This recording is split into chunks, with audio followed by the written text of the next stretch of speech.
పూరా లోకల్. నమస్తే, welcome to పూరా లోకల్. టాలీవుడ్లో కొన్నేళ్ల నుంచి విజయ్ దేవరకొండ, రష్మిక మందన ప్రేమలో ఉన్నారని, పెళ్లిపీటలు ఎక్కబోతున్నారని ఏదో ఒక సందర్భంలో ప్రచారం జరుగుతూనే ఉంది. ఈ రూమర్లను ఇటు విజయ్ కానీ అటు రష్మిక కానీ ఖండించలేదు.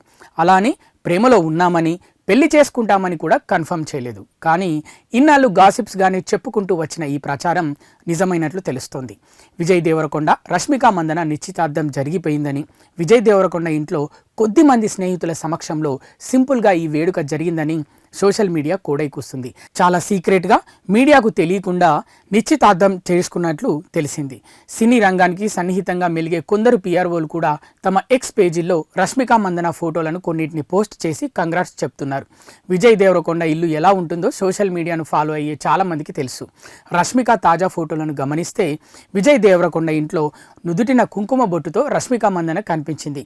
హిందూ సాంప్రదాయం ప్రకారం విజయ్, రష్మిక నిశ్చితార్థం జరిగిందని నెట్టింట టాక్. కానీ ఇక్కడ అసలు అర్థం కాని విషయం ఏంటంటే, విజయ్ రష్మిక ప్రేమాయణం గురించి ఎప్పటి నుంచో సోషల్ మీడియాలో ప్రచారం జరిగింది. విజయ్ సినిమా ఏదైనా విడుదలైనప్పుడు రష్మిక చేసే ట్వీట్లు, ఇన్స్టాలో పెట్టే పోస్టులు ఈ ఇద్దరి ప్రేమ బంధాన్ని చెప్పకనే చెప్తుంటాయి. ఈ ఇద్దరు చూడచక్కనైన జంట అని అందరికీ తెలుసు. ఈ ఇద్దరు పెళ్లి చేసుకుంటే నెగిటివిటీ రావడానికి ఎలాంటి అవకాశం లేదు. మరి అలాంటప్పుడు నిశ్చితార్థం జరిగిందనే విషయం బయటకు చెప్పడానికి రష్మిక, విజయ్ ఎందుకు వెనుకడుగు వేశారో అర్థం కాని పరిస్థితి. ఇవి ఇప్పటి వరకున్న అప్డేట్స్. మరిన్ని అప్డేట్స్ కోసం చూస్తూనే ఉండండి పూరా local, your choice for local voice.